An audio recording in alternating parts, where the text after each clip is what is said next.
श्री राधे। सद्गुरुदेव भगवान के चरणों में प्रणाम। जो भगवान श्री राधा कृष्ण की सेवा का अधिकार बहुत शीघ्र प्राप्त करना चाहते हैं, उन साधकों को भगवान के चरण कमलों में स्थित होकर इस प्रार्थना में मंत्र का नित्य जप करना चाहिए। भगवान शंकर जी नारद जी से कहते हैं, देवर्षि, मैं भगवान के मंत्र का जप और उनका ध्यान करता हुआ बहुत दिनों तक कैलाश पर रहा। तब भगवान ने प्रकट होकर मुझे दर्शन दिए और वर मांगने के लिए कहा। मैंने बारंबार प्रणाम करके उनसे प्रार्थना की, कृपा सिंधु, आपका जो सर्व आनंददायी समस्त आनंदों का आधार नित्य मूर्तिमान रूप है, जिसे विद्वान लोग निर्गुण निष्क्रिय शांत ब्रह्म कहते हैं, हे परमेश्वर, मैं उसी रूप को अपनी आंखों से देखना चाहता हूँ। भगवान ने कहा,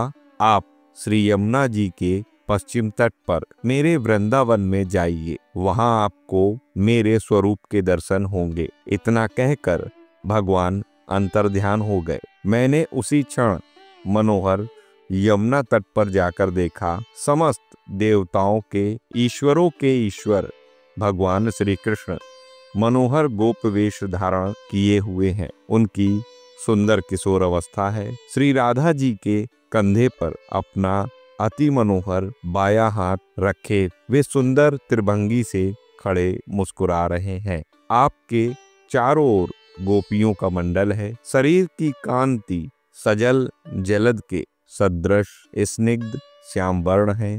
आप अखिल कल्याण के एकमात्र आधार हैं। इसके बाद भगवान श्री कृष्ण ने अमृत अनुपम मधुर वाणी में मुझसे कहा, शंकर जी, आपने आज मेरा यह परम अलौकिक रूप देखा है। सारे उपनिषद मेरे इस घनीभूत निर्बल प्रेम में सच्चिदानंद घन रूप को ही निराकार, निर्गुण, सर्वव्यापी, निष्क्रिय और परात्पर ब्रह्म कहते हैं। मुझ में प्रकृति से उत्पन्न कोई गुण नहीं है और मेरे गुण अनंत हैं, उसका वर्णन नहीं हो सकता। मेरे वे गुण प्राकृत दृष्टि से सिद्ध नहीं होते, इसलिए सब मुझको निर्गुण कहते हैं। महेश्वर, मेरे इस रूप को चर्म चक्षुओं के द्वारा कोई देख नहीं सकता, इसलिए वेद इसको अरूप या निराकार कहते हैं। मैं अपने चैतन्य अंश के द्वारा सर्वव्यापी हूँ, इसलिए विद्वान लोग मुझको ब्रह्म कहते हैं और मैं इस विश्व प्रपंच का रचयिता नहीं हूँ, इसलिए पंडित गण मुझको निष्क्रिय बतलाते हैं। शिव, वस्तुतः सृष्टि आदि कोई भी कार्य मैं स्वयं नहीं करता। मेरे अंश ब्रह्मा, विष्णु, रुद्र ही माया गुणों के द्वारा सृष्टि संहार आदि कार्य किया करते हैं। देवर्षि, भगवान के इस प्रकार कहने और कुछ अन्य उपदेश करने पर मैंने उनसे पूछा, नाथ, आपके इस युगल स्वरूप की प्राप्ति किस उपाय से हो सकती है, इसे कृपा करके बतलाइए। श्री भगवान ने कहा, हम दोनों के शरणापन्न होकर जो गोपी भाव से हमारी उपासना करते हैं, उन्हीं को हमारी प्राप्ति होती है, अन्य किसी को नहीं।